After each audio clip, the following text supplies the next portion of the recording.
Selamat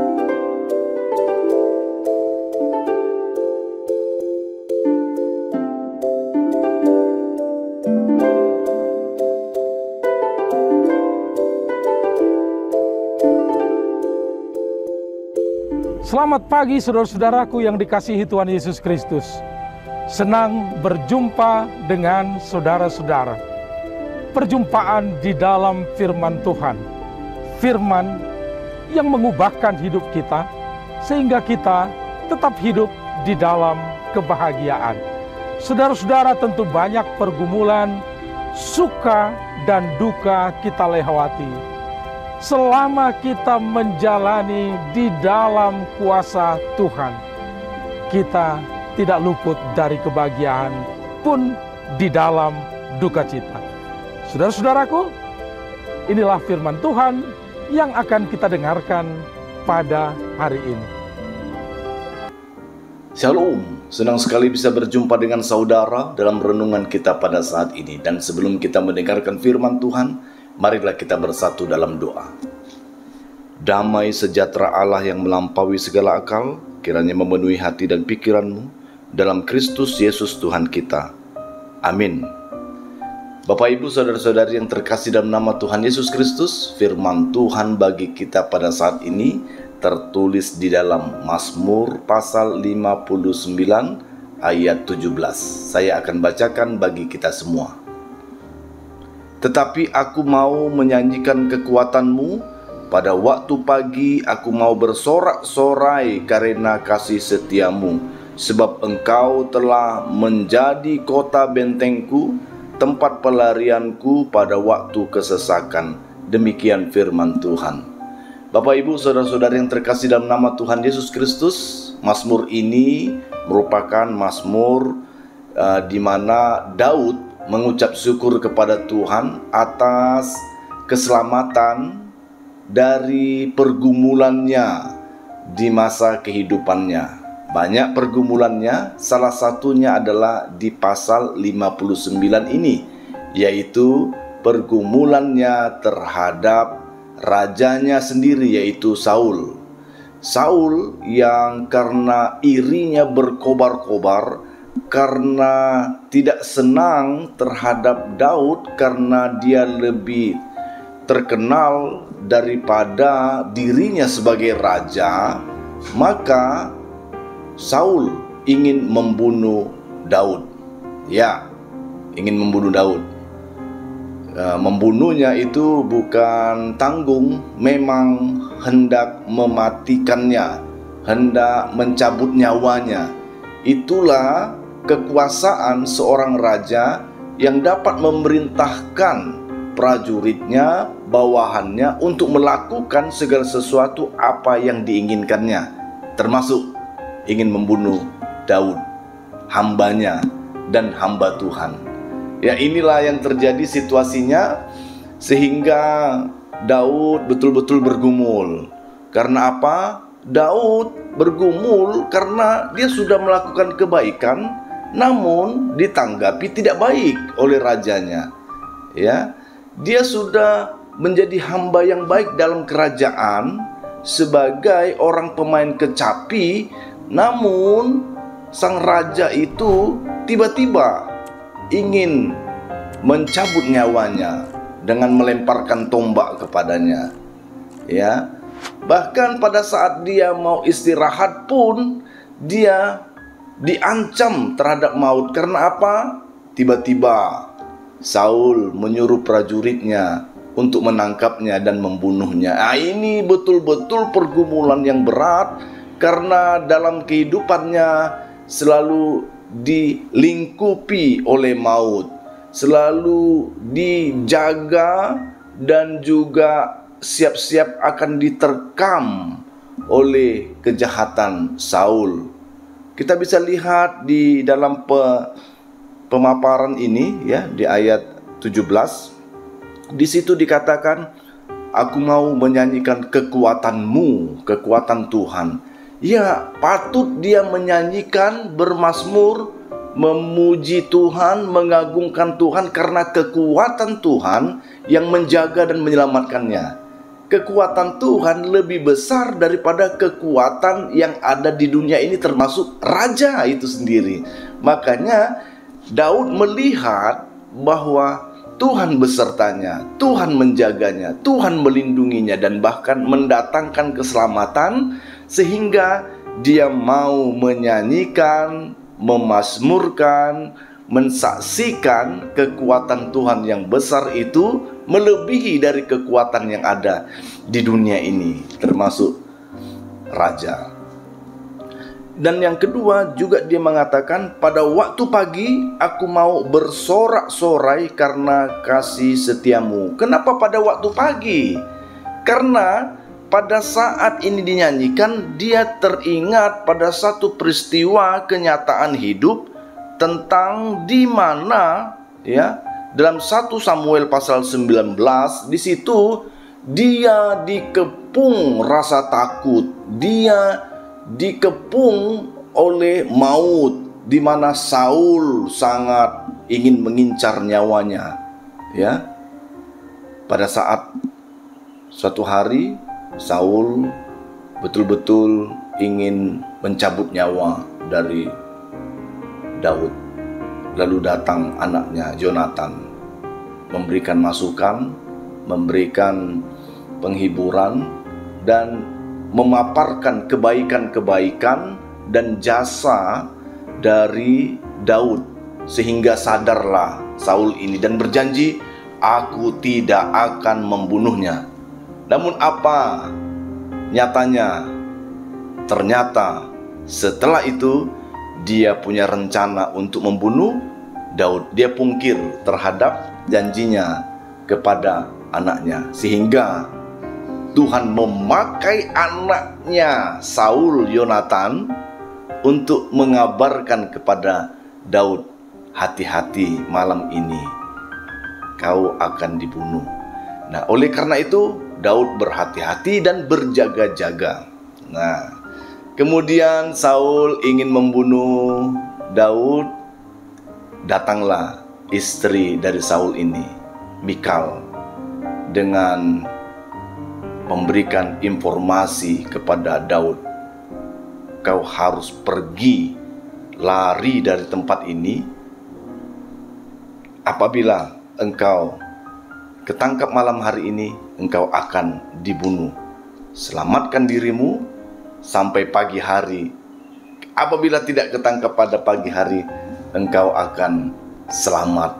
Nah, itu kata istri dari Saul. Tuhan memakai istri Saul untuk menyelamatkan Daud. Apa yang terjadi?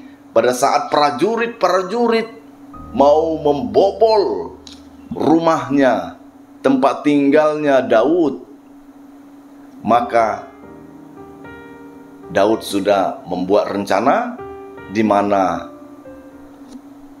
dia ambil, ya, perkakas, barang-barang, selimut-selimut untuk diletakkan di atas tempat tidur, seakan-akan dia tidur, seakan-akan dia sedang sakit, seakan-akan dia tak berdaya, dia berada di tempat tidur. Maka dengan kenyataan itu Saul memerintahkan, angkat dia dari tempat tidur itu, bawa kepadaku, karena aku akan membunuhnya.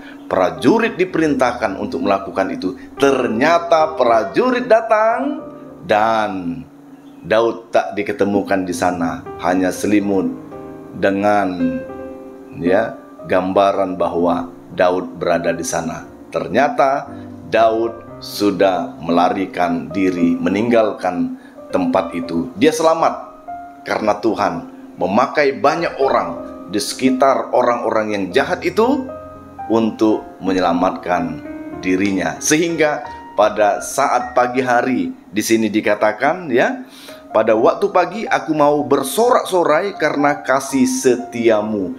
Pada pagi hari tiba, dia bergembira, bersorak-sorai, mengucap syukur, terima kasih kepada Tuhan telah menyelamatkannya dari maut.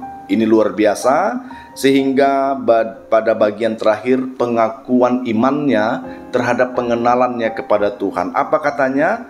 Daud mengatakan, engkau telah menjadi kota bentengku, tempat pelarianku pada waktu kesesakan. Ya, luar biasa. Malam hari begitu banyak kegelapan, begitu banyak peristiwa yang akan terjadi, begitu banyak maut yang akan mengejarnya melalui para prajurit. Namun ketika pagi hari terang nampak semua, selamat dia dari maut, selamat dia dari incaran Saul. Ini cerita Daud yang mana pantas saja dia selalu bermazmur kepada Tuhan, dia selalu memuji nama Tuhan, dia selalu mengagungkan kekuatan Tuhan, dan bahkan di sini dikatakan dia dengan imannya mengatakan, Tuhan menjadi kota bentengku. Itu bagaikan dia dibentengi, dilindungi, ya, dengan tembok yang kokoh, yang kuat, sehingga apabila ada ancaman dari luar benteng, dia akan selamat. Apabila ada ancaman dari panah-panah api, dia tidak akan apa-apa. Pada saat datang tombak, pedang maupun alat-alat berat sebagai senjata untuk menghancurkan kota itu dan dirinya, maka dia melihat kekuatan Tuhan. Kota benteng teguh, kokoh, hanya pada Tuhan dan selamat. Apabila dia ada pergumulan, di situ juga dikatakan, Tuhanlah tempat pelarianku pada waktu kesesakan. Tuhanlah tempat pelariannya. Dia tidak berlari ke tempat yang lain, dia tidak mencari kekuatan lain. Dia datang kepada Tuhan karena Tuhan mampu untuk menggerakkan segala sesuatu, mengatur segala sesuatu untuk keselamatan umatnya. Bapak, Ibu, saudara-saudari yang terkasih dalam nama Tuhan Yesus Kristus, apa pergumulan kita? Kita yang tahu, dan kita anggap pergumulan kita paling berat di dunia ini dibandingkan dengan pergumulan orang lain. Namun yakinlah dan percayalah, ketika kita datang kepada Tuhan, mengandalkannya, Tuhan banyak cara untuk menolong kita. Tuhan banyak cara untuk menyelamatkan kita. Dia bisa memakai orang-orang di dekat kita. Dia bisa memakai sahabat-sahabat kita untuk menolong kita. Dia bisa memakai orang asing sekalipun untuk digerakkan, menolong dan membantu kita, sehingga kita selamat dari pergumulan yang satu, memasuki pergumulan yang lain.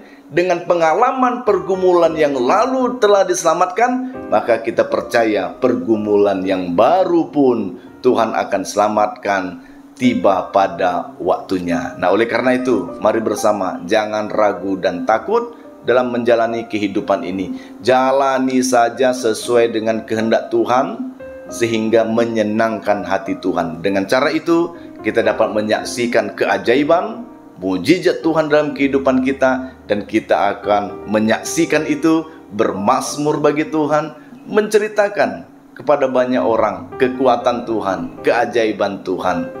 Dan apabila pada saat ini dari antara kita yang akan memasuki maut, seperti sedang sakit, tak tahan rasanya, seperti mau menghadapi operasi di rumah sakit, seperti kita seakan-akan dikejar-kejar oleh ketakutan yang mendalam, seakan-akan ada orang yang sedang menguntit kita dan sedang mau mencari-cari kelemahan kita, bahkan mengintip untuk nyawa kita.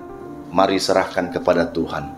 Daud mengalami itu dan dia diselamatkan.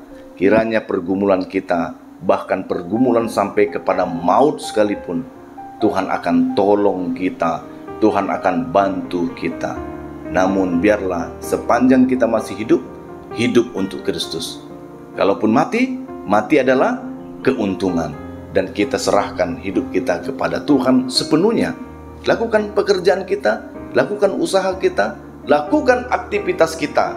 Apabila ada kekhawatiran, serahkan kepada Tuhan kekhawatiran itu, supaya dalam melakukan aktivitas kegiatan pekerjaan kita, tak ada ragu, tak ada khawatir, sehingga tuntas semua berjalan di jalannya Tuhan, tuntas semua dengan kekuatan Tuhan, karena Dia menyertai kita selalu. Tuhan Yesus memberkati kita semua, dan semakin percaya diri dalam melakukan aktivitas dan kehidupan kita.